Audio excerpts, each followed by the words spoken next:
Quoi la prise en charge la plus marquante de ta carrière ? C'était une petite qui était hospitalisée pour des malaises qu'on comprenait pas. Qui, à chaque fois qu'elle faisait un malaise, on faisait des ECG. Le ECG parfois pas complètement normal et tout. On l'envoyait à des cardiopédiatres qu'on comprenait pas. Mais en même temps, à chaque fois, ça allait beaucoup mieux. L'enfant est hospitalisé plusieurs semaines. Et à la fin, plusieurs jours qu'il s'est rien passé. Donc on décide de la laisser sortir. Au moment où on décide de la laisser sortir, les infirmières viennent me voir et me disent viens tout de suite. Elle réagit plus, je rentre dans la chambre, elle était en arrêt cardiaque. Tout le monde arrive, la réa, les cardio, ils appellent Necker, ils appellent de l'aide parce qu'on comprenait rien. Et en fait, on a appris plus tard que c'était un Munchausen par procuration et que l'enfant était empoisonné par ses parents derrière. Le Munchausen, c'est le fait de se créer des faux symptômes. Donc par exemple, si moi, demain, je mets mon thermomètre sur l'ampoule comme on faisait quand on voulait pas aller à l'école, et que je fais ça et que je vais voir le médecin et que je dis j'ai de la fièvre depuis 20 jours, je comprends pas. C'est un Munchausen, je me crée des symptômes. Le Munchausen par procuration, c'est le fait de créer des symptômes à quelqu'un d'autre, entre autres à ses enfants. Et cet enfant-là était empoisonné par des médicaments quand on n'était pas là. Donc dès qu'on avait le dos tourné, il y avait des médicaments par exemple dans les poches qui étaient mis dans la compote, dans le biberon et tout. Et on l'a su en post-mortem à l'autopsie. Bienvenue dans la saison 2 de Dopamine, le podcast qui invite aussi bien les soignants que les soignés et toute personne qui gravite autour du monde du son. Je m'appelle Jérémy, je suis infirmier anesthésiste au SMUR et créateur de la chaîne de vulgarisation médicale Les Minutes de Jérémy. Je suis accompagné de Louis, infirmier en réanimation et également créateur de contenu sur la chaîne de vulgarisation médicale Un Homme en Blanc. Nous tournons cette saison 2 dans le magnifique espace Martine Midi de l'hôpital Avicenne de la PHP qui nous a été gentiment prêté pour l'occasion. Aujourd'hui, on est ravis d'accueillir le pédiatre le plus connu des réseaux sociaux, Jules Fougère, aka Pédurge, Docteur Pédurge, avec qui j'ai eu l'honneur de débuter mon activité sur les réseaux sociaux, enfin 2 mois après toi. À l'époque, Jules était interne, mais aujourd'hui il est praticien hospitalier aux urgences pédiatriques de Rouen, mais il est également chroniqueur pour l'émission Le Maternel, tous les mardis, auteur du livre Mon Guide Anti-Panique, et il cumule près de 300 000 abonnés sur les réseaux sociaux. C'est gentil, tu m'as gonflé de 20 000. Oui, mais t'as TikTok aussi. Ouais, c'est vrai. Voilà. Et petit détail, il va devenir bientôt papa, ou le sera même déjà quand paraîtra cet épisode. Tout à fait. Bienvenue Jules dans notre podcast Dopamine. Merci les gars, merci pour l'invitation et bonjour à tous. J'espère qu'on va faire un beau podcast. Je ne sais pas. Ouais, j'espère.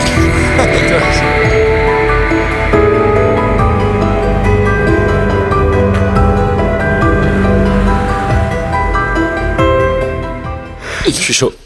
T'es chaud ? Et pourtant, on va quand même commencer par quelques questions pour justement s'échauffer. Ok. Des questions rapides, des questions assez fermées où tu ne pourras répondre que par vrai, faux, oui ou non. Ok. Et pour l'instant, le plus difficile, ça sera de ne pas te justifier. Ça roule. On y va ? Essaye. Yes. Jérémy, à toi. Est-ce qu'on te compare parfois à Philippe Etchebest physiquement ?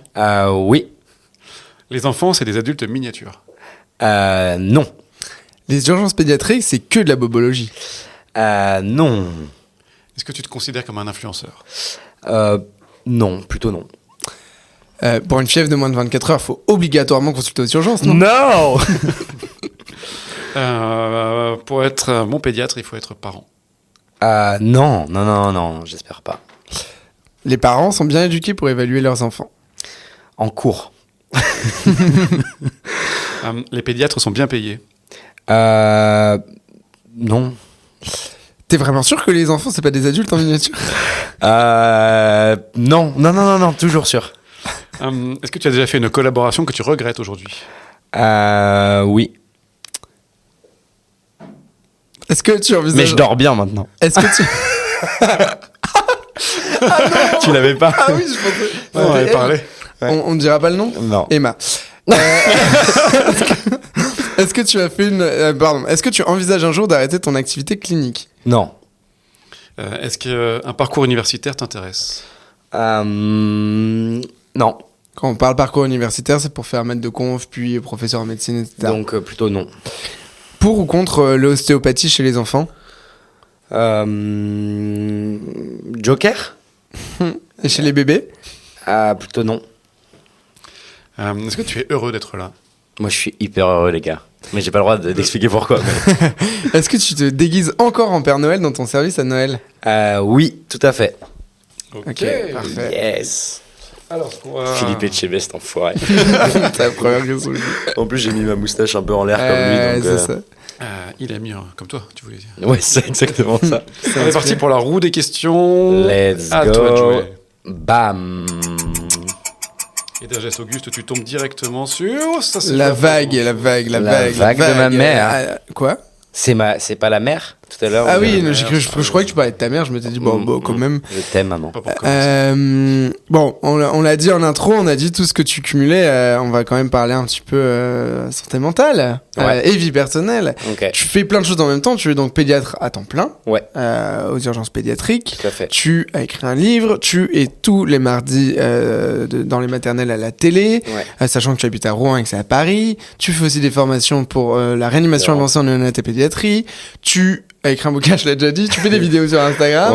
Ouais. Comment est-ce que tu fais pour tout gérer? La cocaïne. Allez, c'est à couper. Et c'est une fin de ce que tournage. vous voulez, c'est toujours ma blague.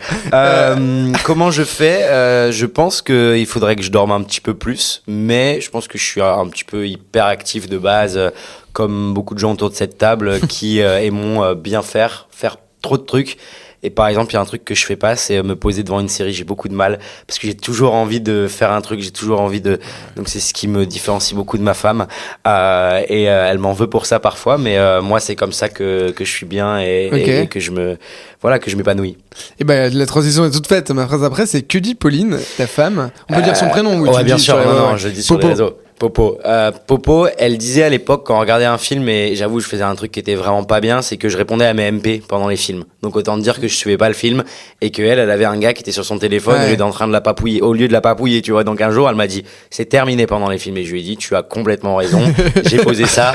Depuis j'ai pu me marier et on va avoir un bébé. Donc autant vous dire que ça va mieux. Au change. Ça va mieux depuis que j'ai arrêté les MP. Ouais, tu m'étonnes parce que moi ça me rend fou quelqu'un pendant un film qui est sur son tel. Ah ouais, et puis même en général quelqu'un à qui tu parles et qui est sur son tel qui t'écoute à peine, ça rend un peu Du coup, t'arrives à sacraliser des moments où tu laisses ton tel de côté. Ouais. Et est-ce que tu sais à partir d'une certaine heure ou alors déjà j'ai enlevé les notifs. Je sais pas si vous les avez sur Insta. Non, moi je les ai enlevés et le jour où je les ai enlevés, j'ai perdu je sais pas 40% de temps sur mon téléphone parce que en fait une fois que t'as des abonnés, c'est ciao, tu peux pas, t'as toujours des notifs tout le temps. Donc j'ai arrêté et du coup maintenant j'y vais vraiment quand j'ai envie.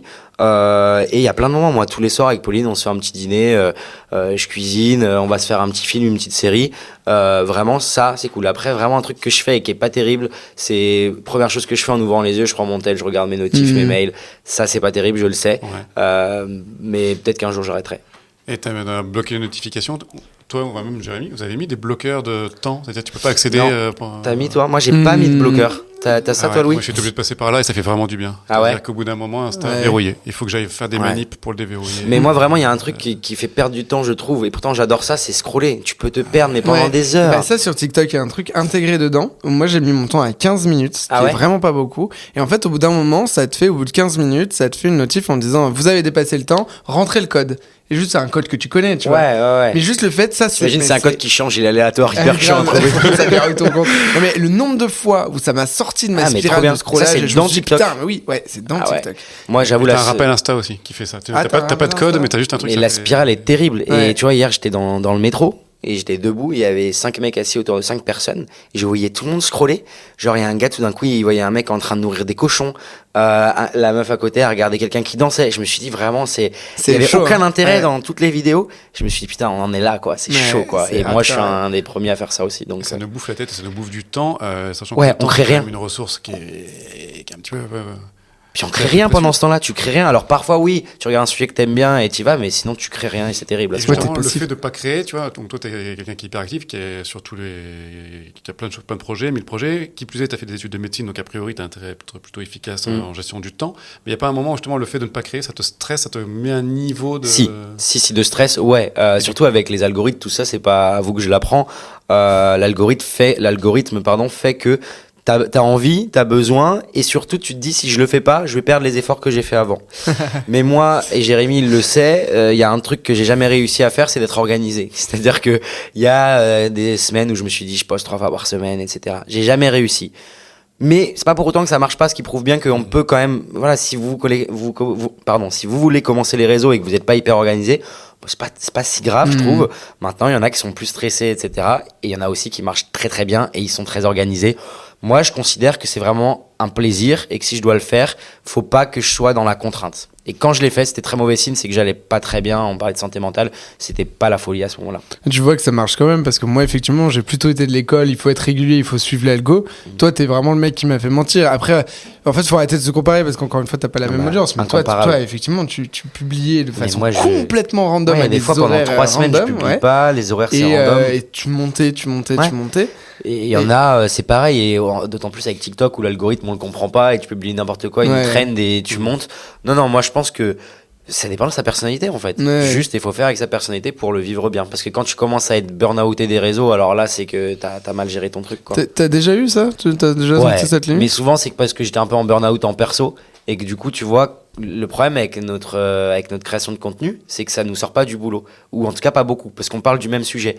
Alors que des potes qui vont être créateurs de contenu, je sais pas, sport, déco, alors qu'ils sont médecins ou avocats, bah c'est deux choses différentes. Nous, on sort du taf, on taffe. Et ça, je trouve que c'est un peu difficile pour nous, professionnels de santé, qui traitons la même chose en sujet. Donc, il y a des fois, moi, quand au boulot, j'en peux plus, et bah, je fais des posts sur Insta parce que j'ai pas envie d'en parler non plus sur les réseaux, tu vois. Donc, et c'est pour ça que j'aime bien faire des petites conneries d'humour comme les Sims récemment, et voilà, ça, c'est, ça va te détendre un peu, bien, quoi. Ou les médecins qui voient des accidents de voiture récemment pour toi.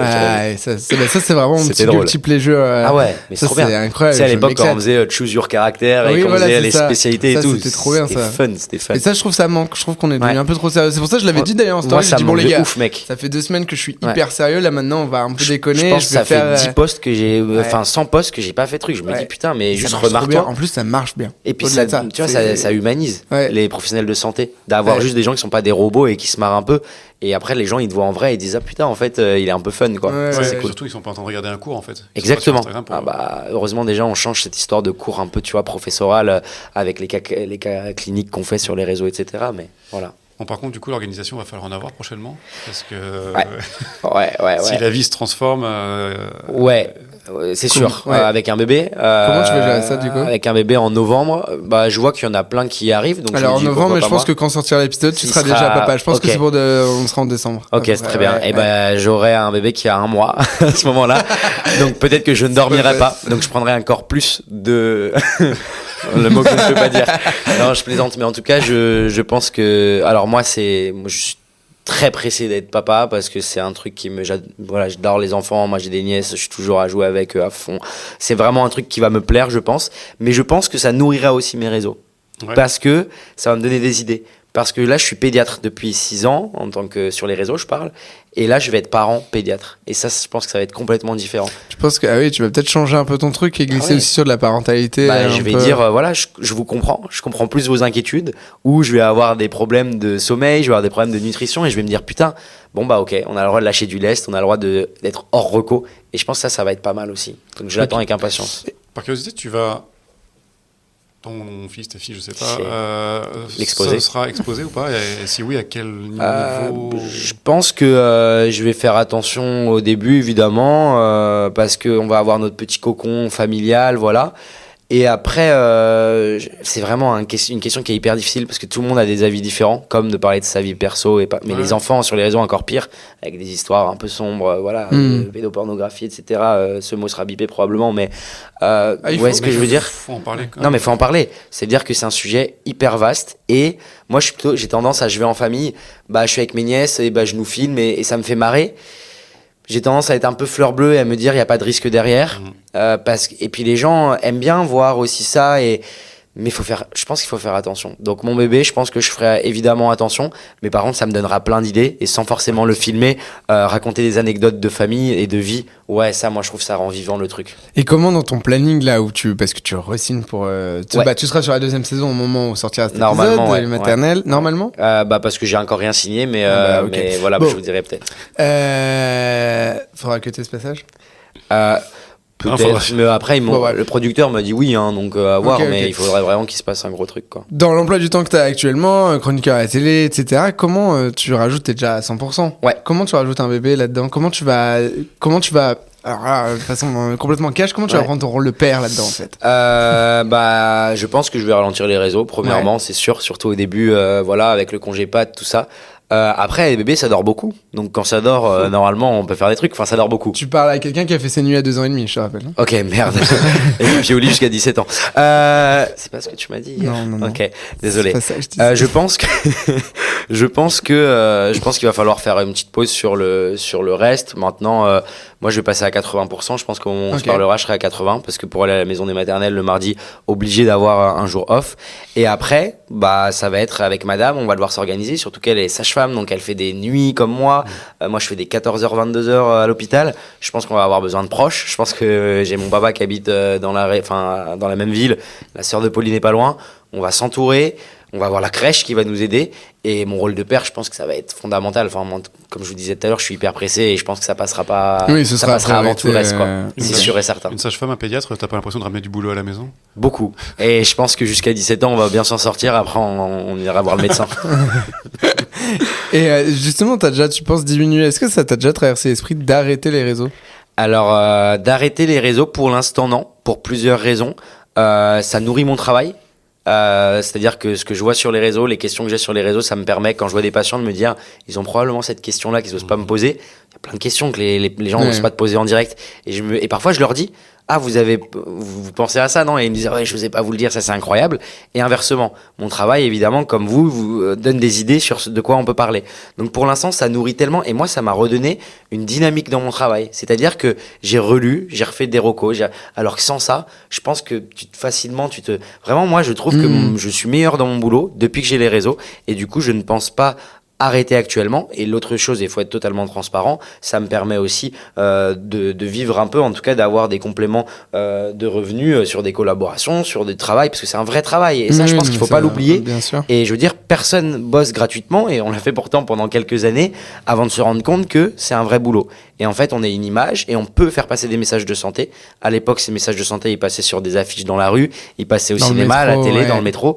Maintenant, c'est sur les réseaux. Il faut l'accepter. C'est plus ciblé, mais c'est ce que disait tout le temps Tom avec qui je bossais avant. Il disait, quand justement on parlait avec des marques, il disait, mais attendez, vous savez combien ça coûte une affiche dans le métro? Et votre affiche dans le métro, elle va pas cibler quelqu'un en particulier. Exactement. Là, nous, on cible mieux. Et c'est 1000 fois plus efficace et c'est moins cher que l'affiche dans le métro. Donc non, pour l'instant, je souhaite pas arrêter et je pense qu'on est un peu tous. Enfin voilà, on est. Non, je pense dans le même état qu'on a d'esprit. tabou en France, mais je pense qu'il faut bien le voir aussi que c'est un complément de revenu. C'est moins tabou ailleurs. Aux États-Unis, c'est pas tabou. Et puis aux États-Unis, t'as les pubs dans la rue des médecins, tout ça. Nous, on n'a pas le droit. Si en plus on était obligé d'être bénévole sur les réseaux, je veux dire. Tu vois, genre la streameuse. Ah oui, l'argent et la réussite. Et enfin plein de trucs quoi. Tu le vois, la streameuse Cocotte qui est québécoise, elle justement, elle parle d'argent. Et il y avait eu un moment où ça avait été. Il y avait plein de réels là-dessus, ou des extraits de ce truc-là, où elle disait cash combien elle prenait sur les parts et tout. Et elle disait, mais nous, au Québec, on n'a pas du tout ce tabou. C'est même un peu une fierté, c'est-à-dire, c'est une fierté de la réussite, du travail, et c'est normalement quelque chose de bien. Maintenant, attention, je tiens à dire un petit truc, il y en a qui font n'importe quoi. Il y a une charte qui est sortie récemment. Il faut respecter les chartes, on a des ordres, on fait pas n'importe quoi, on ne peut pas faire de placement de produits, des trucs comme ça. Voilà, on est hyper réglo, on travaille avec des avocats, on travaille avec des agents. Il faut rester vigilant parce qu'on ne peut pas perdre la confiance de nos patients. On peut faire de l'argent, mais pas à n'importe quel prix. Ah, mais pas à n'importe quel prix, exactement. Et pas vendre son âme au diable, surtout pas, parce que là, on perdra tous en crédibilité et ce sera terrible. Ça, on est bien d'accord là-dessus. Pour fêter ça, on tourne une petite roue. Allez, on se tourne une petite roue. Allez, ça me rappelle les soirées carabines à l'internat. Paf, sauf qu'il y avait un truc, c'était la fessée. Donc je sais pas s'il y a ça. On peut l'intégrer si tu veux. Et ben la balance de la fessée. Il est trop pressé. La balance, on va reprendre un petit peu le principe de l'échauffement. On va te donner des thèmes courts. Sauf que cette fois-ci, c'est toi qui viendras nous donner si c'est quelque chose que tu trouves surcoté ou sous-coté. Ok. Tu as le droit de justifier et on espère bien que tu vas justifier. Ok, trop cool. Je suis partant. Internet comme moyen de s'informer. Pas surcoté, sous-coté, largement. Et surtout depuis les réseaux. Parce que quand on a commencé il y a 6 ans, je pense que les gens allaient sur des forums. Doctissimo. Ouais, qui a évolué depuis parce que maintenant il y a un médecin, etc. Mais avant, c'était cata. T'allais sur des forums, tu trouvais juste des avis de parents, des avis de patients. Et en fait, c'était pas du tout scientifique. Donc, je dirais que maintenant, c'est sous-coté, mais c'est en train d'exploser. Et du coup, c'est trop cool. Les médecins et les étudiants en médecine sur Internet.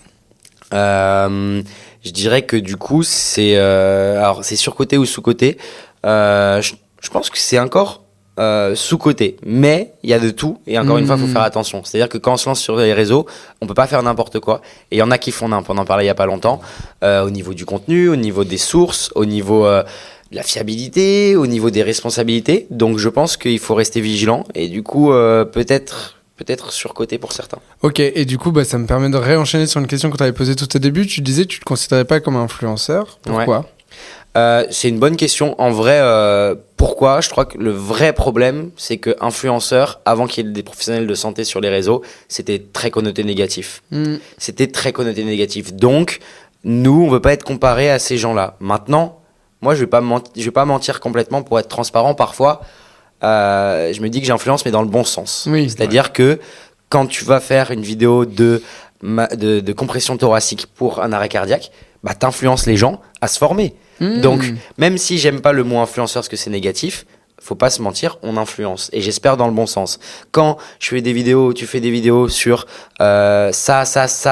ça, faut pas forcément aller aux urgences, il y a plein de trucs à faire avant, et on influence les gens sur leur comportement, mais c'est de l'influence positive. Ouais. Donc, sorti du mot influenceur, on influence les gens. Par contre, le terme, on préfère évidemment créateur de contenu. C'est une conversation que j'avais eue avec Olivier, mon gynéco, justement, on n'était pas d'accord là-dessus, et lui disait, moi j'influence des gens, je dis, oui, moi, je suis d'accord, mais en fait, on fait plus de la santé publique, et pour autant, de la santé publique, on n'appelle pas ça des influenceurs, on appelle ça des médecins ou des infirmiers en santé publique. Tout à fait. Et du coup, moi je pense que l'influence, c'est parce que tu as signé des contrats où tu es dénommé comme influenceur, parce que c'est pour moi une catégorie. Et au sein de la catégorie, tu vas retrouver les influenceurs qui font des unboxings ou les influmettes qui disent regardez-moi, je suis en blouse et je vais au bloc. Ça pour moi, c'est de l'influence. Je pense que ça rentre dans ça pour moi, c'est surcoté. Exactement. Parce que c'est de regardez-moi, je suis en médecine et leur public, ça va être plutôt des jeunes qui veulent faire médecine, etc. Et t'es vraiment dans la pure influence. Et t'as ceux qui font de l'information santé ou de l'information tout court, comme justement on parlait hors caméra, Dr Nozman, Max Bird,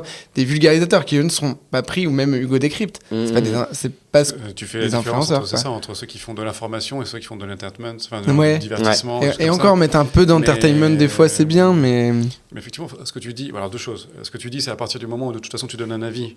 Si tu as de l'audience, tu es influenceur. Typiquement, ton prof de collège, quand il te forme ta tête quand tu es gamin, c'est un influenceur. Bien sûr. Maintenant, c'est légiféré le titre influenceur. On crée du contenu sur les réseaux et quoi que tu en dises, à partir du moment où tu as une certaine audience, tu es influenceur. C'est ça. Je suis complètement d'accord avec toi, avec Jérémy, sur le côté. Je suis d'accord avec vous deux, mais oui, effectivement, j'ai pas envie qu'on me traite d'influenceur parce que justement, on va me traiter d'influenceur. Traiter parce que c'est une connotation négative. Et que tu penses au ch'ti à Marseille, tu penses à machin. Bien sûr. Oui, et puis je trouve que c'est très français le mot influenceur. Aux États-Unis, c'est content creator. Et c'est ça, on fait de la création de contenu. Pour moi, c'est mieux. Mais dans l'influenceur, en fait, c'est très rattaché à la télé-réalité. C'est ça qui me dérange. Et tu vois, tu parlais tout à l'heure de contrat. Nous, justement, on a bossé sur un contrat qui est vraiment destiné aux professionnels de santé. C'est-à-dire qu'on l'appelle pas influenceur, mais on l'appelle créateur de contenu. Ouais. On dit pas on parle de collaboration commerciale, mais on dit santé publique dedans. On parle de santé publique. Évidemment, on enlève tout ce qui est unboxing, etc. En tout cas, quand ça concerne la santé. Et du coup, vraiment, il faut que ça soit à part. C'est deux choses complètement différentes. Même si, évidemment, on sera toujours par les journalistes, entre autres, qualifiés d'influenceurs. Peut-être qu'avec ce type de podcast, on arrivera à faire bouger un peu les choses, j'espère. J'espère aussi, parce que c'est vrai que quand on me dit... Comment il s'appelle celui qui a été auditionné par l'Assemblée nationale ? Adé Laurent. Ouais, quand on me dit qu'Adé Laurent il est influenceur et qu'après on me dit que je suis influenceur, ça me fait mal au cul. Je suis désolé. Après, tu fais mal au cul. Après, on sait ce qu'on est. En vrai, voilà, ça reste un truc, on se bat dessus, mais c'est pas non plus notre combat quotidien. Hein. Je veux dire, on sait ce qu'on représente. Et quelqu'un qui va sur notre page. Je reprends systématiquement, tu vois, la SFMI, on avait fait tout de suite, ils ont commencé, même en off, à dire influenceur. On a dit, alors, je veux bien, là, on parle d'influenceur, mais la première chose qu'on va faire dans la table ronde, c'est définir qu'est-ce qu'on est et pourquoi on n'est pas les influenceurs. Et pourtant, les 3 articles qui sont sortis avec les journalistes de la salle, on dit influenceur. Et bodybuilder pour lui. Et trentenaire aussi. Et trentenaire. En parlant d'influenceurs, sur-côté, sous-côté, la vaccination. Sous-côté, évidemment. Sous-côté parce que malheureusement, sur les réseaux, on a encore beaucoup de combats à faire, entre autres la vaccination. Les réseaux sociaux, quel est le problème principal ? Les gens sont derrière leur écran, donc les gens parlent sans filtre, et les gens dispatchent toutes leurs craintes avec de la vulgarité, avec de l'agressivité, sans beaucoup de réflexion. Après, ça dépend des cibles. Moi, je sais que par exemple, sur Instagram, sur mon compte, les gens qui me suivent, c'est rarement des anti-vax parce que c'est des gens qui sont là pour prôner la santé, pour tu vois, aller mieux et que leurs enfants aillent mieux. Donc c'est hyper rare, même quand je parle des vaccins, que j'ai des anti-vax. Ça arrive de temps en temps. Hein. C'est que moi ça m'arrive, alors j'ai beaucoup d'infirmiers qui me suivent, mais dans les infirmiers, il y en a, quand j'avais fait le petit réel avec le truc de Matrix, où ça montrait tout ce qui est, tout ce que faisaient les anti-vax, tu vois, versus quelqu'un qui était pas vacciné et qui se prenait la flèche dans le home là. C'était parfait. J'ai vu des gens en disant non mais j'aime bien ton contenu, mais là t'es trop fermé d'esprit. Des infirmiers, hein.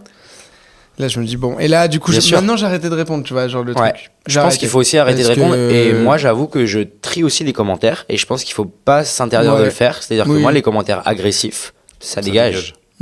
En fait, parce qu'on n'est pas là pour être agressif. T'as le droit d'avoir un autre avis, mais t'as le droit de le dire poliment. Exactement. Et souvent, ces gens-là, moi, quand c'est d'autres gens qui ont d'autres comptes Insta qui montent un peu, typiquement quand je parle de nutrition, je peux dire une connerie. Je suis pas nutritionniste, on en parlait tout à l'heure. Et si quelqu'un me répond agressivement, je lui réponds et je lui dis par contre pourquoi avec agressivité on serait face à face, tu me répondrais pas comme ça. Et souvent les gens s'excusent. Ils disent désolé, j'ai popé trop vite, C'est exactement ce que j'ai dit quand j'avais fait tu sais, il y a eu une violation du secret pro avec le rappeur à Paris là, j'avais fait une vidéo là-dessus et il y a un mec de cet hôpital là, alors j'avais pas cité l'hôpital, qui m'a dit mais tu te prends pour qui et tout ça. Et je lui réponds, je lui dis écoute, en plus il m'avait envoyé, c'est un mec à qui j'avais déjà répondu, il m'avait envoyé plein de messages genre merci pour tes vidéos et là tu te prends pour qui, t'es qui pour dire ce genre de truc et tout. Et je lui ai dit pose-toi la question de est-ce que tu me dirais ça si j'étais en face de toi. Genre je suis un humain en fait. Et j'avais même fait une story en disant les gars en fait là j'en ai marre que vous preniez, que parce que je suis sur les réseaux vous pensiez que je suis un robot. Moi de base je suis quelqu'un de sensible. Et les remarques comme ça en fait vous avez pas de filtre les gars. Oui mais je pense que toi comme moi en plus on est facilement, enfin moi je peux me vexer facilement et je le sais. Oui. Et du coup dans la vie de tous les jours les gens parlent pas comme ça, sur les réseaux ils parlent comme ça, donc facilement tu peux prendre à cœur ce qu'on te dit. Et t'apprends d'ailleurs au fur et à mesure des années à plus regarder ces commentaires-là. Moi, il y a même des vidéos que je poste, je ne regarde pas les commentaires. Autre exemple, sur TikTok, je ne regarde jamais les commentaires. Je poste parce que je me dis que ça peut informer des gens, mais je ne regarde pas parce que systématiquement ou quasi systématiquement, ça sera des conneries. Oui. Mais quand tu vois les commentaires monter très très vite. Et alors là, c'est que là, c'est sûr que tu vas te faire défoncer. Donc il y a des gens qui s'insultent en commentaire. Ça, exactement. Ça, par contre, tu prends tes popcorn. Voilà, ça c'est bien. mais c'est gênant. Mais c'est vrai que moi, les commentaires, je regarde plus trop. Mais quand c'est des, tu vois, moi, ce qui me touche le plus, c'est que c'est quand des mecs qui ont déjà interagi avec toi, qui du coup, c'est ce que j'ai dit. Je dis foncièrement, si tu me suis, si tu me remercies, tu sais que je suis pas comme ça. Alors pourquoi, genre sur un truc, tu fais une interprétation où tu viens me découper en message. Alors que quelqu'un qui te dit, j'adore ce que tu fais d'habitude. Par contre, là, je suis pas trop d'accord avec toi. C'est ça. D'ailleurs, si vous regardez ce podcast, si vous avez quelque chose à dire, mais juste dites-vous, reculez et dites-vous si je l'avais en face, qu'est-ce que je lui dirais.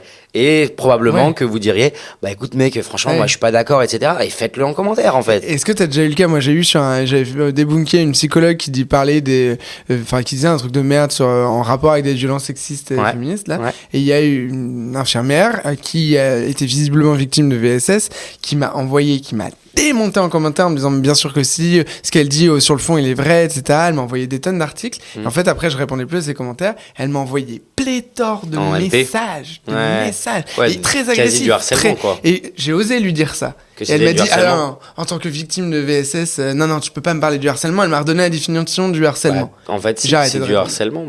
C'est du harcèlement. C'est fou. Non, faut faire gaffe. Et vraiment, faut s'imaginer, je pense que le conseil, c'est s'imaginer dans la vraie vie avant de taper sur son clavier. Et je pense que nous, comme on le sait, on le fait. C'est-à-dire que c'est hyper rare. Enfin, vous, j'imagine comme moi, jamais ou quasi jamais, tu mets un commentaire agressif, sauf quand c'est et encore même quand c'est des conneries. Moi, j'aime bien mettre pour les remèdes de grand-mère et tout. Pourquoi pas? Mais par contre, ça ne remplace pas la vraie médecine, s'il vous plaît, tu vois. Au moins, tu te dis pas que tu te fais agresser. Moi, je le fais sur Twitter. Comme ça, je me défoule sur Twitter et je suis super. Le réseau, il est fait pour sur Twitter, non? Oui, oui. Twitter. Oui, c'est ça.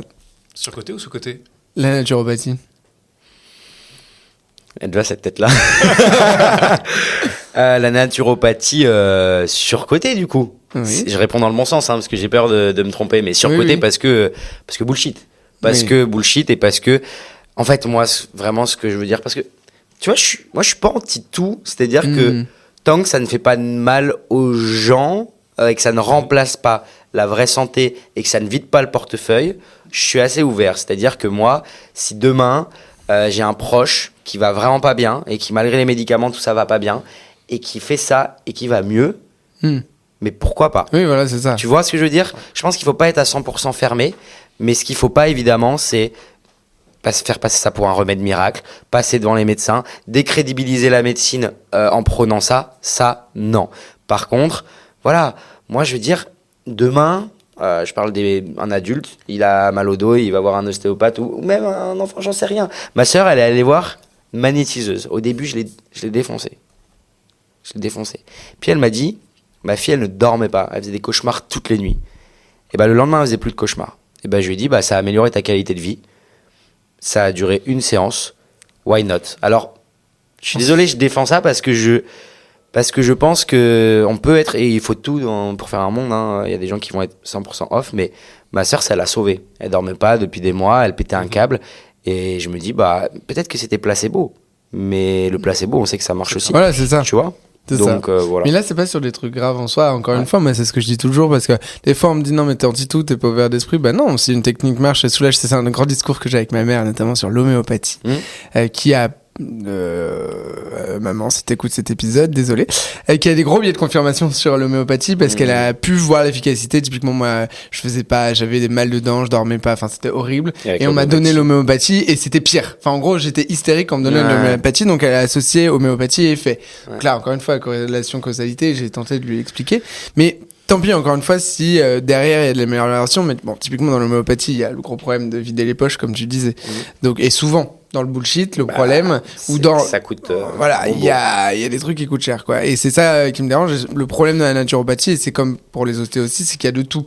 Il y a ceux, justement, qui proposent des trucs complémentaires, etc., et tant mieux. Et il y a ceux qui prônent le mieux que tout, solution qui sortent des bouquins, Loïc naturopathe, tout ça, quoi. Ouais, mais c'est une histoire de. Quel est un nom comme ça? C'est une histoire vraiment toujours de balance. En fait, tous les extrêmes sont dangereux dans tout. Et les extrêmes de médecine parallèle sont dangereux. Par contre, la médecine parallèle, quand c'est pas des trucs graves, tant que tu fais pas ça sur un cancer, même sur un cancer, si tu suis bien ta chimio, pourquoi pas faire un autre truc. Je veux dire, moi, j'ai pas eu cette maladie, je suis pas à leur place. Et ces gens-là, s'ils ont besoin de ça, mais heureusement qu'il y a des gens qui font ça. Et si ça leur fait du bien, même mentalement, et pourquoi pas. Tout est bon à prendre à ce moment-là, mais quand tu dis naturopathe, voilà, au why not, tant qu'ils sont pas dans le discours, et il y en a beaucoup, arrête tes médicaments, c'est ça qui t'empoisonne. Bien sûr. Viens prendre ton jus de carotte. Arrête les vaccins. Ça, évidemment, ça, c'est une catastrophe. Donc, de ce côté-là, c'est évidemment surcoté, malheureusement, encore maintenant. On refait tourner la roue? Let's go, tac. J'ai lancé fort, là. Ah, c'est la séquence séquence émotion. Ok. Fais pleurer dans les chaumières. Alors, quand est-ce que tu as perdu tes cheveux? Foiré, je vais te défoncer. Vraie question et vraie réponse. En P2, donc en deuxième année de médecine. Hyper jeune, quoi. Ouais, à 20 ans. Mes potes me prenaient en photo à la BU quand ils étaient à l'étage du dessus ou dans l'amphi quand ils étaient plus haut et ils dessinaient des oiseaux sur ma tête comme si j'avais un nid, c'était terrible. Ça vous fait marrer. Ouais. Et du coup en D1, donc en troisième année de médecine, j'ai rasé. Ok. Et en fait, gêne de mon père, c'est-à-dire que mon père il avait une touffe jusqu'au lycée, il est arrivé en première année de dentaire. Il a perdu tous ses avant, du coup, tu peux m'envoyer une photo de toi avant? Bien sûr, je te l'enverrai, tu pourras la mettre en... Maintenant. Ouais. Voilà.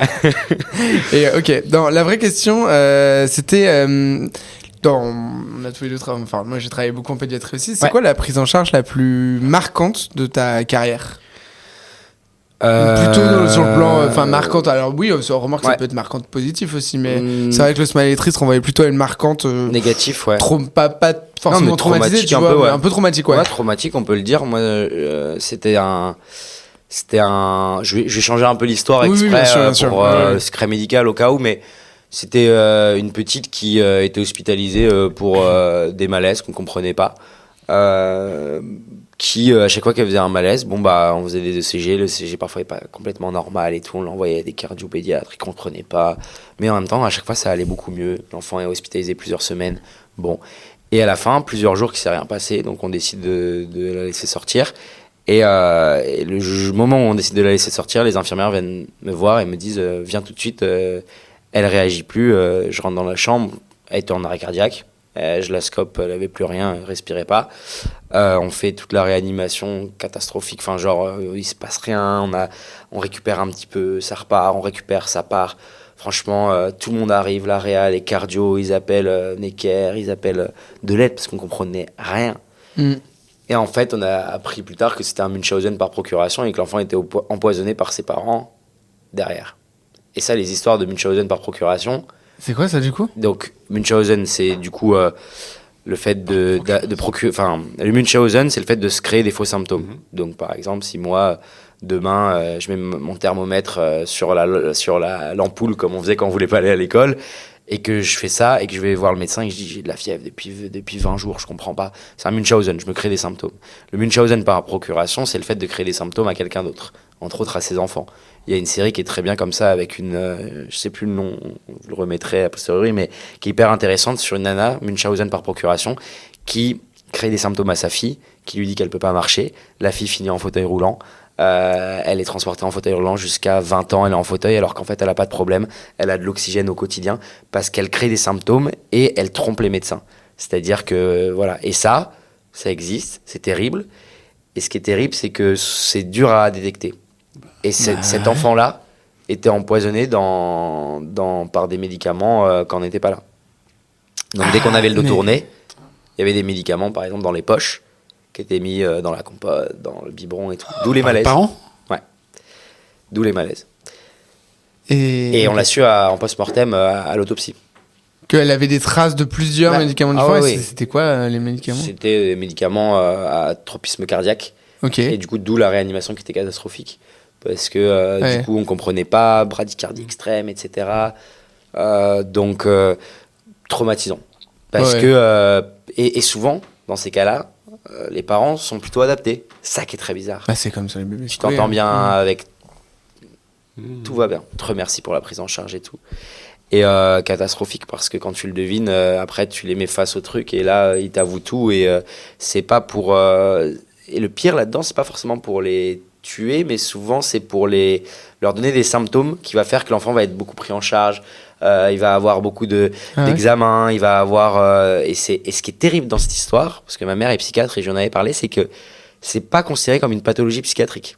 Donc c'est considéré plutôt comme un délit. Ok. Et du coup, c'est des gens qui font de la prison quand ils sont grillés, etc. Alors je vous rassure, ils décèdent pas tous, heureusement, mais on a déjà eu d'histoires de bébés qui faisaient des malaises et en fait, les parents, dès qu'ils étaient dans l'ascenseur, ils étouffaient leur gamin à la main, etc. Ouais. Ou des enfants qui donnaient de la morphine à leur gamin en leur faisant téter le doigt et on comprenait pas, dès qu'ils faisaient téter, le gamin il faisait une bradipnée, tu vois. Donc ça c'est catastrophique. T'as jamais vu ça toi en pédiatrie? Non, j'avoue que ça, putain, c'est rarissime. J'ai eu des trucs horribles, mais c'est rarissime, mais c'est catastrophique. Et du coup, quand on comprend pas des histoires, on fait toujours des bilans toxiques élargis. Ok, et là c'est comme ça que vous avez compris, c'est vraiment que en résultat d'adoption. Et en plus, c'était même pas de la toxique urinaire ou sanguine, fallait de l'élargie, donc on l'a eu 10 jours plus tard. Parce que c'est des médicaments qui sont pas détectés, parce que d'habitude les enfants mangent pas ça, quoi. Donc cata, histoire catastrophique, c'était il y a quelques années. Moi je m'en suis remis, j'ai quelques collègues encore maintenant, c'est difficile, quoi. Ouais, mais un conseil en tant que soignant, quand on ne comprend pas du tout l'histoire, vraiment des malaises, des machins, faut penser à faire des toxiques. Et parfois on tombe des nues, mais il faut toujours avoir une petite arrière-pensée. Et c'est difficile parce qu'on n'apprend pas ça en médecine. Dans la santé, on apprend à faire confiance aux parents, on apprend à... C'est presque de la... Oui, c'est police, contre... quoi. Enfin, et puis c'est contre... Surtout si les parents sont orientés, quoi. Enfin, ils ont l'air, en tout cas. Parents complètement normaux. Tu as peut-être déjà eu des bébés secoués aux urgences. C'est pareil. Souvent, t'as les parents qui donnent le change de malade. Tu vas, des fois, tendance à aller penser au père...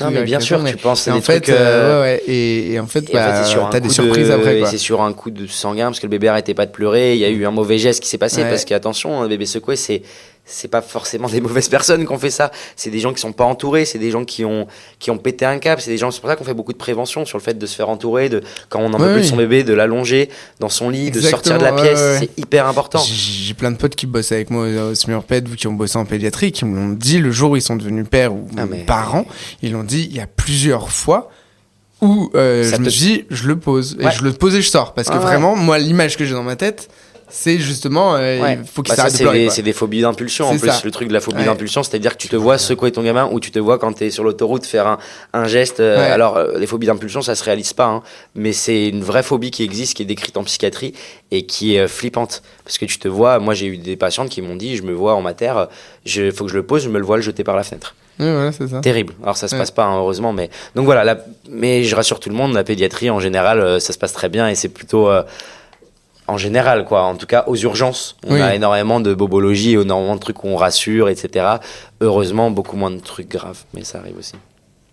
Et Grosse t'as ambiance. été suivi Grosse ambiance, désolé pour l'ambiance. Non, Non, mais bah, c'était- après, on le savait, c'était- on c'était s'en ça, mais intéressant, par t'as été suivi sur le plan psychologique Ouais, après on est suivi dans ce cas-là par la psychologue du Ça, service. c'est bien. Moi, j'ai été moins traumatisé parce que j'avais une co-interne qui était toute jeune et qui, elle, en plus, a fait un malaise au moment du truc parce que ça l'a tellement choqué, celle qui suivait l'enfant. Moi, j'avais la chance de pas le suivre, donc je suis arrivé vraiment en tiers. Je connaissais pas, tu vois, j'ai pas eu le temps de m'attacher ou autre, donc vraiment, je suis arrivé là-dessus. J'étais interne, en plus, jeune interne, donc tu vois, j'avais pas fait beaucoup de réanimation, etc. Puis ton chef, il est en consulte, les réa, ils sont dans le bâtiment d'à côté, enfin. Mais ouais, on a été suivis, ouais. Et puis ça va mieux maintenant, mais encore des années après, parfois je recroise les personnes avec qui on a fait la réa, on en On en rediscute. reparle. Ouais, on en rediscute. Ouais, ça marque. C'est rarissime comme histoire, hein. Mais quand ça t'arrive une fois, tu t'en souviens toute ta vie, quoi. Ah, du coup, la leçon pour les toxiques élargis, elle est. Ah, elle est importante. bien ancrée, hein. Et d'ailleurs, la personne qui nous a fait dire ça, c'est une PH qui a entendu l'histoire, qui nous a dit: est-ce que vous avez fait des toxiques élargis? Et du coup, on a récupéré des tubes de sang, on les a envoyés, et sans ça, on n'aurait jamais compris ce qui s'était passé. Ouais, Donc voilà, pensez-y. super. Désolé. On peut reprendre quelque chose de joyeux. Il n'y a On pas peut, un smiley rigolo. Non, je l'ai enlevé. Ok, merde. Je Merde. me suis dit qu'on n'aurait pas le temps de faire du truc. Non, Vas-y, c'est tourne. négatif qui marche, qui buzz sur. Voilà, c'est vrai, ça, ce sera cut. Allez. Allez, c'est parti, on te laisse tourner la roue pour la Allez, prochaine. nouvelle roue. Tac, tac, tac. J'espère que je vais aller dans la boîte aux lettres. Et voilà la boîte aux lettres. passer mon portable, s'il te plaît? Qu'est-ce que c'est que ça? Pour toi. Une lettre? Ouais, une lettre, merci beaucoup. Une vraie lettre ou une fausse lettre? Non, non, une vraie lettre. vraie lettre. Une vraie lettre? Qu'on a écrit. Enfin, voilà, j'ai reçu une lettre dans la boîte aux lettres, pas du tout. Pas du tout, c'est complètement faux. J'ai écrit une lettre avec chat Non, pas du GPT. tout, c'est pas moi, c'est pas du tout. Il va moi falloir que qui tu l'ai écrit. trouves justement de qui vient cette lettre. Tu me la lis? On y va bah, Ouais. Ah oui, non, non, je peux te la donner. Ok. Faut que Parce les que gens c'est aient puissent signé avec un- partager. ok. Non, c'est pas signé. Comment décrire Jules Fougère, ce pédiatre des réseaux, mais surtout de la vraie vie? Jules, c'est cette incarnation de la motivation qu'on rêverait tous d'avoir à nos côtés. C'est cette personne qui peut aussi bien sortir épuisée d'une garde chargée aux urgences pédiatriques, mais le sourire aux lèvres, ravi d'avoir trouvé de nouvelles idées de vidéos. Cool, cet enfant est mort, je vais pouvoir en faire une vidéo. C'est horrible ce que je viens de dire. C'était C'est- pas dans la lettre. Non. Ouais. C'est celui qui, après de longues heures de travail, mettra enfin en ligne sa publication, qui essaiera de poser son téléphone à distance, mais que je retrouverai en train de répondre aux commentaires sous la couette à minuit. Je crois que je connais cette personne. J'ai la voisine. Jules, c'est cette personne qui ne revient jamais d'une balade en ville sans une planche de gommette ou autre babiole pour ses patients, car, tu comprends, c'est trop bien de les divertir et en plus, ils adorent Stitch. Bref, vous l'aurez compris, pour Jules, alias Pédurge, la pédiatrie, c'est sa deuxième maison. Et même si aujourd'hui, ça devient aussi la mienne par alliance, je suis si fier de lui quand je vois ce qu'il a construit depuis plusieurs années. Alors continue comme ça, reste cette personne empathique, drôle et attentionnée que tu es, car tu es un exemple pour beaucoup. PS, Coquillette n'en sera que fière. Ça m'émeut, c'est marrant. C'est vrai? Ouais, alors que je suis pas du genre à... Ouais, et j'ai reconnu, c'est évidemment Pauline, puisque Ah oui. Coquillette, c'est le surnom du petit baby qui sera un mois quand on entendra cette... Mais trop mims. Waouh. Très bonne idée de lui avoir demandé ça. Bah ouais, Vous êtes je me trop suis mignon. dit, C'est C'était beau. le contact J'ai que failli j'avais. pleurer à la fin. C'est vrai? Ouais. Ah, c'est mignon. Ça m'a ému. C'est mignon. Ça m'a ému. Bon, Bon. voilà. C'était la Après, les petite- mais pleurs, c'est c'est bien les d'avoir- pleurs de joie. Oui, oui, c'est bah voilà, tu vois. Non, Mais les c'est bien, sympas nous, et- on cherche toujours à avoir, enfin quand on peut, à avoir les lettres d'un proche pour avoir la vision qu'ont les autres. Trop parce bien que, et tellement vrai, entre autres sur le côté deuxième maison et sur le côté, ouais. tu vois, le truc des gommettes, des machins. C'est vrai que, tu vois, je me dis, il y a probablement peu de taf où quand tu sors en ville, tu te dis, je vais acheter ça pour mes patients. Ouais. Je pense qu'il y a quasi aucune spécialité où tu te dis ça.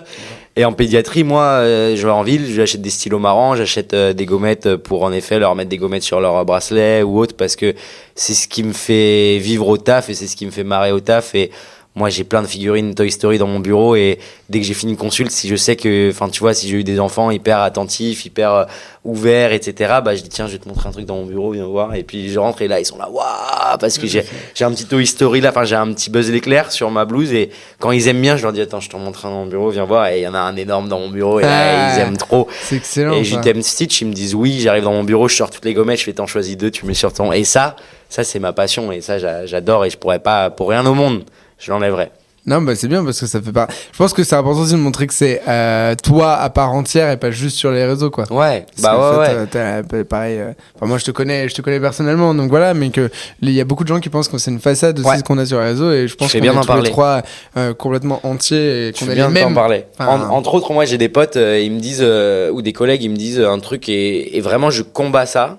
Ils me disent, ah bah c'est cool parce que t'as pas pris la grosse tête. C'est-à-dire que tu vois, t'as des gens, ils te disent, d'habitude, les gens, ils se mettent à avoir des abonnés ou ils passent à la télé ou ce que tu veux et tout d'un coup, ça devient des super connards et ils se la pètent de ouf et moi, je combats ça parce que, c'est pas trop mon truc. Alors, j'aime bien me vanter de temps en temps, mais vraiment au second degré.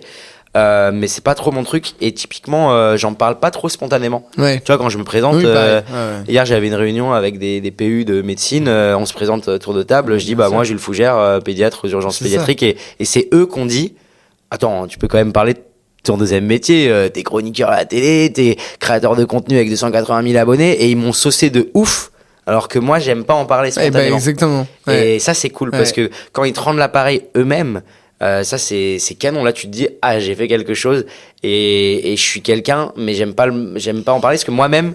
Syndrome de l'imposteur un peu, tu vois. Oui, non, genre moi, mais je même suis en plus, c'est pas pour moi, je sépare bien la vie pro. Tu vois, quand j'ai commencé au SAMU, ça faisait longtemps, j'étais déjà connu dans le milieu et tout.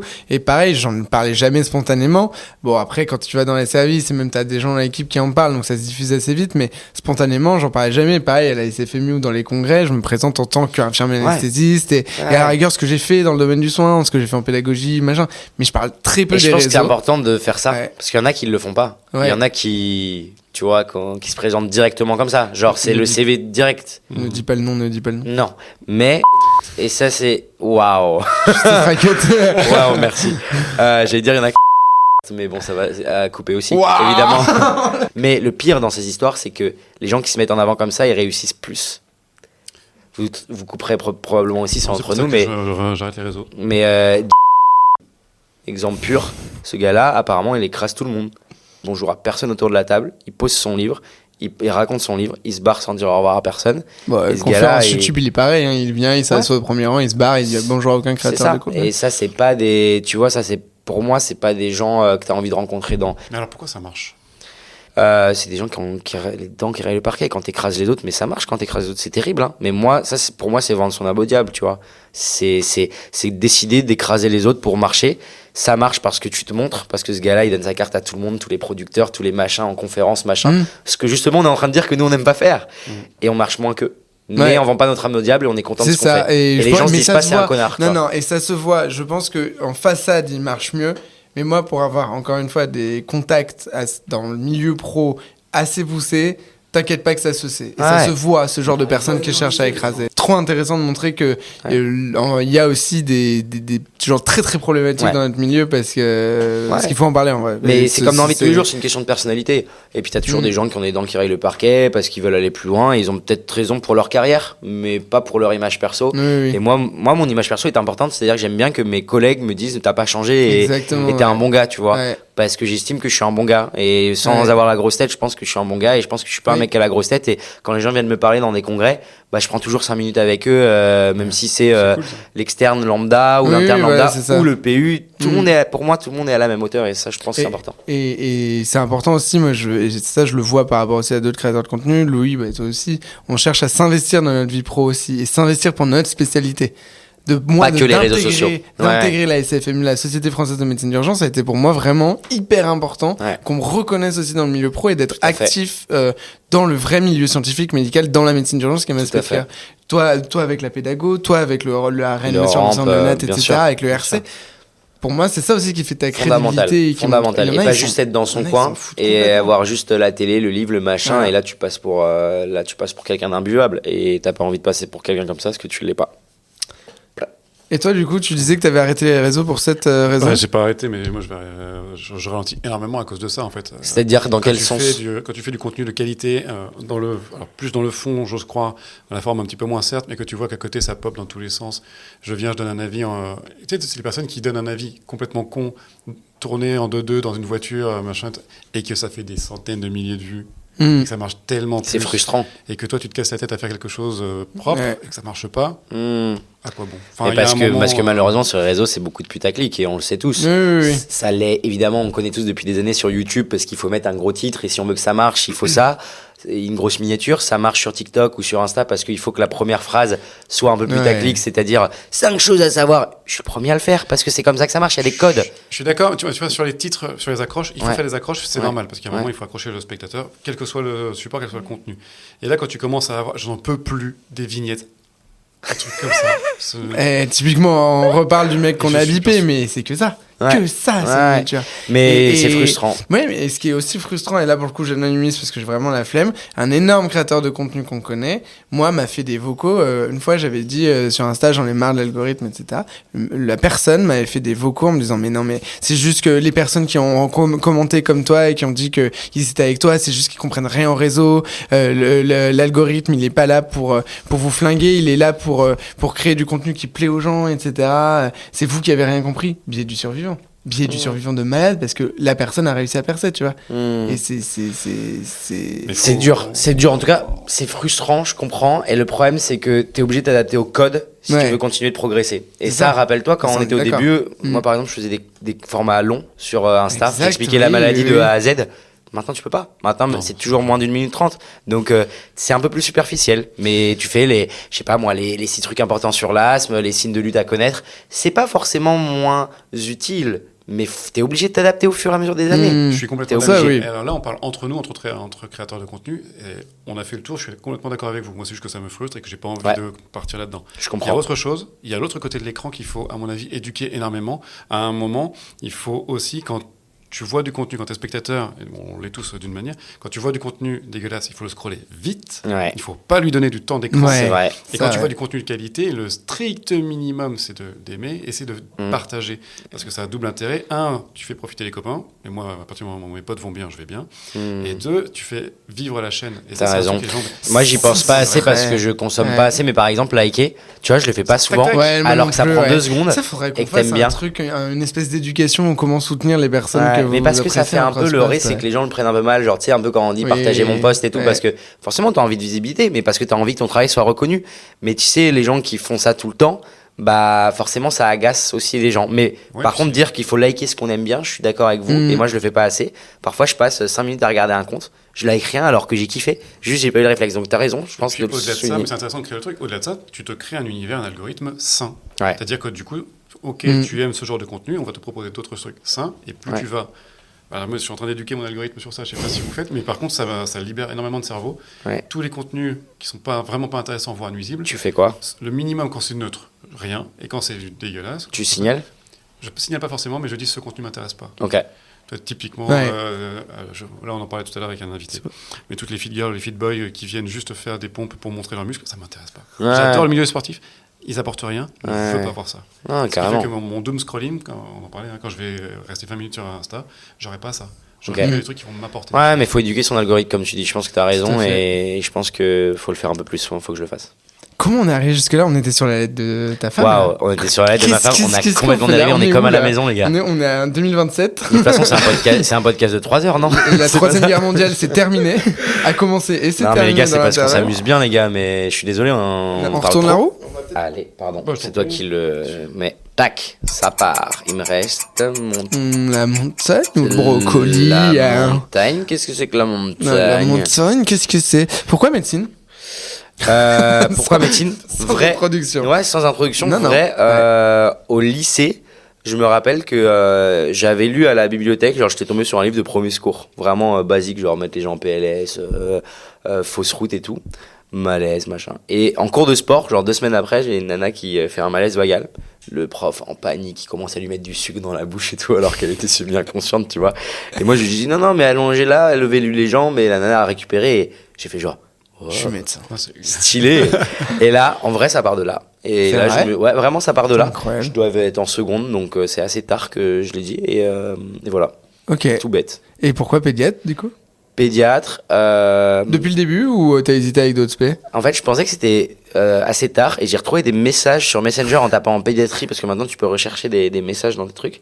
Et je crois que je l'avais dit genre dès la seconde, genre je pense que parce que moi j'adore, tu vois, dès qu'il y a des fêtes de famille et tout, je suis en train de jouer avec les gamins, je suis en train de les exciter jusqu'à temps qu'ils aillent dormir, le mec chiant, tu vois. Le tonton, quoi. Le tonton, vraiment le tonton relou mais qui joue avec eux toute l'après-midi. Et je me suis dit bah mélanger les deux, c'est-à-dire et vraiment je suis passé en D4 là-bas et je me suis dit ouais ça confirme. Je me suis marré et j'ai bossé et je me suis dit c'est la seule fois où je me marre et je bosse.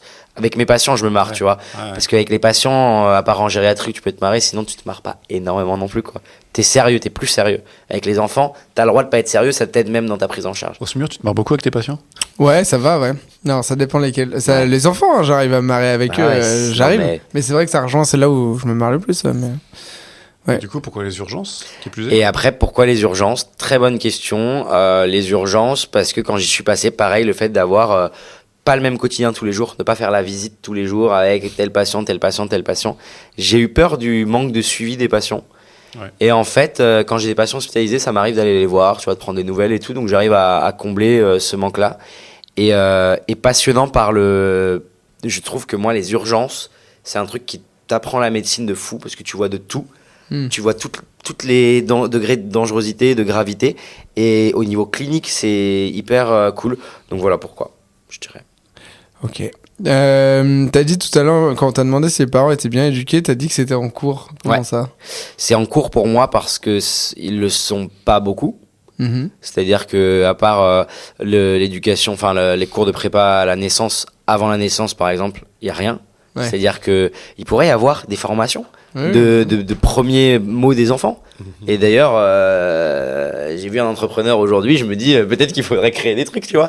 Mais les parents sont hyper demandeurs. C'est pour ça que je pense que c'est en cours parce que avec les réseaux sociaux, les parents sont demandeurs. Enfin, moi je le vois, c'est vraiment les parents ils veulent apprendre maintenant. Je pense qu'il y a quelques années, ils vous voulaient pas spécialement, ils s'en foutaient un peu. C'est ce que je dis toujours comme exemple. On peut changer l'entièreté de sa cuisine avec des vidéos YouTube. On peut réparer sa voiture. Par contre, traiter la fièvre de son enfant, ça on sait pas. Et là, je me dis, il y a un souci, tu vois. Un peu depuis 2019. Un peu depuis 2019. Mais voilà, donc en cours d'éducation. Et je pense qu'on a encore plein de trucs à faire. Si tu veux, Jérém, on peut créer un truc de formation pour les parents en prénatal. Tu veux venir avec nous? Tu fais de la pratico? Je fais du pratico, mais... Non, mais par contre, les questions que je me pose, tu vois, tu dis en périnatalité, il n'y a pas grand-chose. Donc après, il y a le projet des 1000 jours, là, qui est pas mal, qui est même bien. Ouais. Et avant, moi, ce qui est un truc qui m'a un peu étonné, c'est que c'est beaucoup les doulas, en fait, qui communiquent là-dessus. Bah ouais. Et les sages-femmes, elles n'ont pas le temps, en fait, de faire, elles le font c'est très bien. C'est souvent un manque de temps, déjà. Voilà. Enfin, moi, de mon point de vue, c'est ça, c'est manque de temps. Tu vois, souvent les gens me disent dans mes commentaires de vidéos, pourquoi on nous l'a pas dit à la naissance, pourquoi on nous l'a pas dit au conseil de sortie? Ma femme, qui est sage-femme, elle fait des conseils de sortie. Elle me dit, on est timé. Et les parents, ils ont déjà la tête comme ça, ils n'ont pas dormi depuis 3 jours. C'est pas le moment de leur faire. C'est pas le moment. Donc, souvent, ils leur donnent mon compte Instagram, et ça, je trouve que c'était une bonne idée. Mais, c'est comme ça qu'il a percé, grâce à sa femme. C'est grâce à ma femme. Non, en plus, ma femme, elle ose pas, c'est ça le pire. Elle ose pas, donc elle le fait pas trop. Et elle commence à le faire alors que ça fait 6 ans que je bosse dessus, tu vois. Et elle me dit non, j'ai pas envie, mais un peu comme moi, tu vois, pas envie d'avoir la grossesse, de faire genre mon mec il fait ça, machin, donc on la parle pas spontanément. Alors que toutes ses collègues sont là, mais on a le mari d'une collègue, il est trop cool et tout. Donc qui en parle. Bah voilà, comme la voisine. Ouais, c'est. Fais une carte de visite. Ouais, j'ai fait une. Allez, bois de l'eau. Hein. Donc il y a des trucs à faire et je pense qu'il y a des trucs à faire avant la naissance, surtout pendant les congés mat. Les congés mat, je pense qu'il y a du temps et je pense que beaucoup de mamans seraient intéressées. Et tu viens avec le papa, tu t'investis et tu peux faire apprendre les premiers mots, de la puériculture, l'alimentation, le machin. Et je pense qu'on aurait beaucoup moins de consultations aux urgences parce qu'on a énormément de consultations pour des problèmes de puériculture. Oui, des petits problèmes d'allaitement et tout ça. Allaitement, érythème du siège, des boutons, l'acné du nourrisson. Mais alors justement, comment je fais moi en tant que jeune parent, moi n'importe quel jeune parent, tu vois, pour évaluer ce qui est grave, pas grave, et toujours avec la peur te dire non mais ça c'est pas grave. Ah, en fait ça l'était. Non mais alors ça, je pense que justement ces petites infos il pourrait y avoir des drapeaux rouges et c'est ce qui est un peu dans le carnet de santé. Sauf que les gens lisent pas trop, parce que les gens lisent moins, parce que les gens s'intéressent moins, ils ont besoin de vidéos, et c'est pour ça qu'on fait ça. Il y a eu un changement de carnet de santé. Ouais, il a changé récemment, mais il y a plein de gens qui nous disent j'ai pas lu le carnet de santé. Nous, ça arrive souvent. Et par contre, je suis d'accord avec toi, et c'est pour ça qu'on dit toujours aux parents, en cas de doute, il faut appeler aussi. Mais tu vois, un truc tout bête, rien que de savoir le parcours de soins, juste de savoir qu'avant d'aller aux urgences, on peut appeler le 116 on peut appeler le 15, on peut appeler son médecin traitant. Enfin, tu vois, il y a plein de gens, ils viennent, ils savent pas ça. Et du coup, bah, ça, rien que ça devrait être l'éducation à la santé en amont, je pense. Et il y a une stat là qui est sortie et qui a fait du bruit récemment, c'est que la mortalité infantile en France augmente. Ouais. Et alors qu'on a été dans les leaders pendant très longtemps dans le monde. Ça s'explique comment Et ouais, c'est une bonne question. J'ai pas trop la réponse. Pourquoi ? Parce que déjà, je pense que ceux qui s'y penchent le plus, c'est les néonatologistes. Chose que je fais un peu moins maintenant parce que c'est vraiment un service à part. Dans mon internat, j'ai fait de la néonate, donc j'ai fait de la salle de naissance, etc. Maintenant que je suis en pédiatrie, j'en fais moins. Alors, on fait pas mal de mines, par contre, parce qu'on reçoit les enfants qui décèdent de mort inattendue du nourrisson, malheureusement. Mais du coup, on a encore beaucoup d'erreurs de couchage, entre autres. Contrairement à d'autres pays, on n'est pas les meilleurs, on n'est même pas très bons. Et du coup, c'est encore une histoire de prévention, je pense, tu vois. Alors, il y a d'autres choses qui rentrent en ligne de compte, pardon. Mais par exemple, la mort inattendue du nourrisson, on a encore énormément de choses à faire. Et ça passe par de la prévention et ça devrait passer systématiquement en prénatal, aux consignes de sortie, etc. Et en plus, on donne pas forcément les bons exemples. Parce que parfois, en mater, les enfants, ils ont des couvertures, ils sont à deux dans un berceau. Enfin, tu vois ce que je veux dire ? Par aussi manque de moyens, parfois.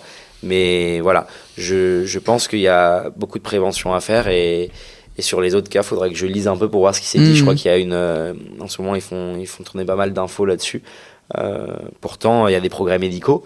Et pourtant, en néonat, on s'améliore de jour en jour. Mais, voilà. Et tu parles de la mort inattendue. Donc, pour la petite histoire, avant, on parlait de mort subite. Mais en fait, la mort subite fait partie des morts inattendues. Exactement. Mais ça, on le verra difficile qu'après. à comprendre. Maintenant, c'est une grande famille. Mais en fait, c'est une preuve inattendue. C'est une famille. Et après, on verra si c'est une mort subite. C'est une mort subite. Voilà. Ou si on trouve des pathologies, c'est mort inattendue par cardiopathie qui n'était pas connue ou des choses comme ça. Et comment, justement, tu réponds à des parents ? Parce que ça, tu dois en avoir en plus aux urgpèdes qui en profitent pour te demander des conseils. Qui disent mon enfant, il dort, c'est un enfer sur le dos. Il fait que pleurer et il dort que quand il est sur le ventre. Et bah typiquement ça. Je pense que le mauvais médecin ou le mauvais soignant serait de dire pas le choix, les recos c'est le dos. C'est le dos. Ouais. Et après t'as le soignant qui est un humain et qui dit bah écoutez, le bébé il dort que sur le ventre. Bah, on va essayer plusieurs trucs. On va essayer de le faire s'endormir dans les bras sur le ventre et puis peut-être d'essayer de le poser sur le dos ou d'être un peu là sur le début de son sommeil et puis quand il est sur le ventre le mettre sur le dos. Alors il y en a ça marche pas, il y en a ils disent dès que je le remets sur le dos il pleure. Comme les boîtes à meules. Ouais c'est ça. Merde, c'est exactement des boîtes à meules. Ou un truc tout bête, dire bah écoutez si là-dessus on n'y arrive pas. Plutôt que de finir par secouer son bébé parce qu'on n'en peut plus parce qu'il dort pas, et bah déjà on va mettre tout le reste en place, on va enlever les doudous, tu vois on va vérifier tout le reste et on fait ce qu'on peut en fait en tant que parent. Et il vaut mieux leur dire ok j'entends le problème, on va essayer de mettre des choses en place, on va essayer de trouver des solutions, traiter un reflux, choses comme ça, que de dire non.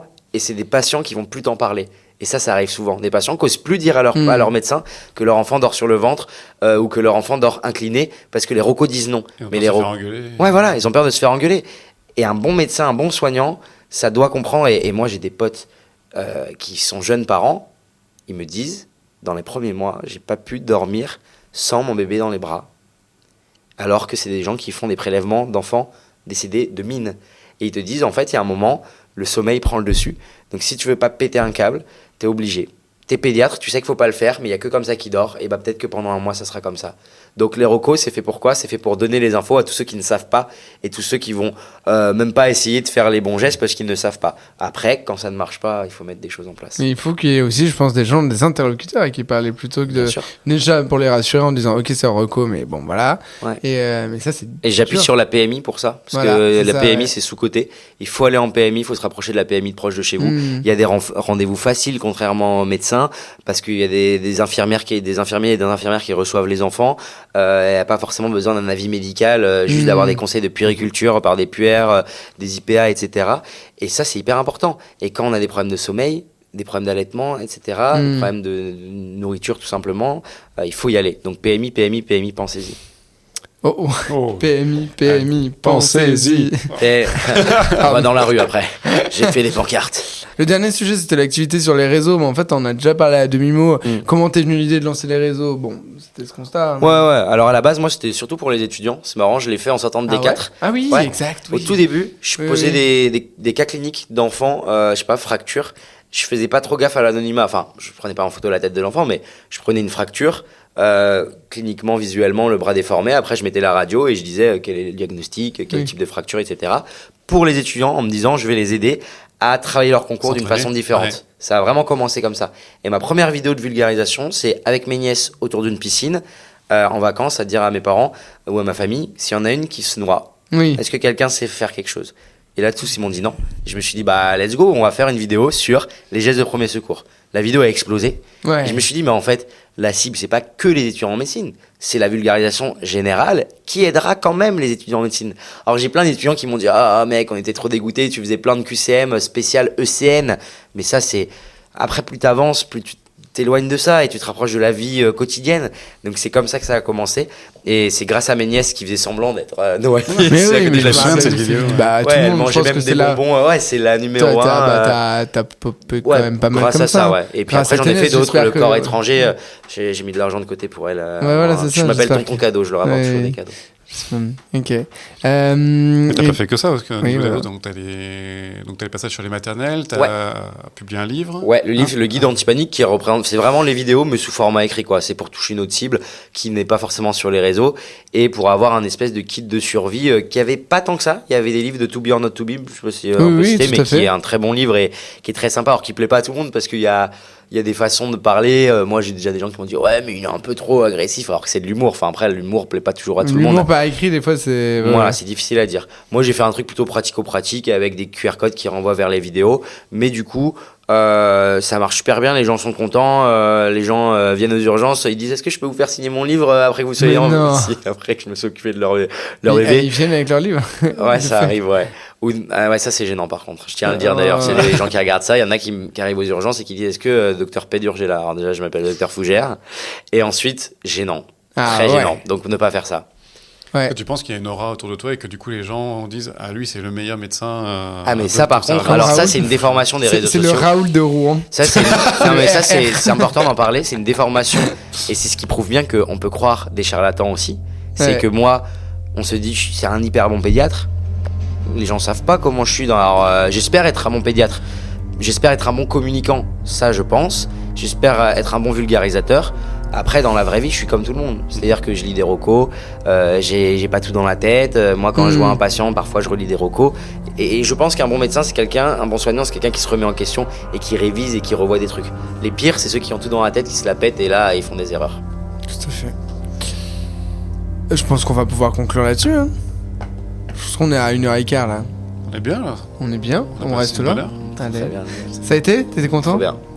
Écoute, merci à toi. T'as tout donné, c'est trop content qu'on ait pu synchro avec ton planning de ministre. Désolé mec, ça a été dur mais... T'inquiète, c'était un plaisir. Je suis juste exténué maintenant entre la semaine à Lyon et là, je crois que je vais dormir dans le train tout à l'heure.